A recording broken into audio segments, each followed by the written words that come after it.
এখন আমি আপনাদেরকে যে জিনিসটি দেখাচ্ছি এটা হলো ঈদগাহ ময়দানের একটি মিম্বর, এবং দেখেন এখানে বসার জন্য, দাঁড়িয়ে খুতবা দেওয়ার জন্য এবং ইমাম সাহেব সেজদা দেওয়ার জন্য একটি জায়গা তৈরি করা হয়েছে অতি সুন্দরভাবে। তার পাশেই রয়েছে মসজিদখানা, এবং মসজিদের চতুর্দিকে যদি দেখেন গাছগাছিরা আছে, সব কিছু আছে।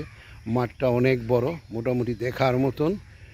এখন আমার প্রশ্ন হলো যে আমরা যে ঈদগাহ ময়দানে এত সুন্দর মিম্বর তৈরি করলাম, এটাকে নবী করিম সাল্লাল্লাহু আলাইহি ওয়াসাল্লাম করেছেন কিনা, বা ওনার জামানায় ছিল কিনা, উনি বলেছেন কিনা?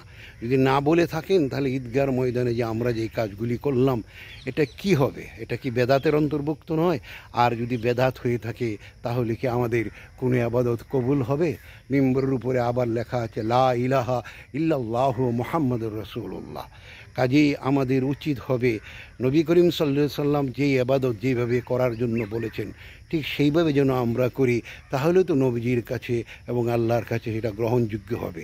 কারণ পবিত্র কোরআনে বলা হয়েছে, তোমাদের নবী তোমাদেরকে যা কিছু করতে বলে তা তোমরা করো, যা কিছু ছাড়তে বলো তা তোমরা ছাড়ো। কারণ নবীর কথাই তো আল্লাহর কথা। তাই আমার অনুরোধ থাকবে সবাই আমরা যেন বেদাত থেকে বেঁচে থাকার চিন্তা করি। আসসালামু আলাইকুম ওয়া রাহমাতুল্লাহি ওয়া বারাকাতুহু। ভিডিওটি ভালো লাগলে লাইক করবেন, শেয়ার করবেন, অপরকে জানার সুযোগ করে দেবেন।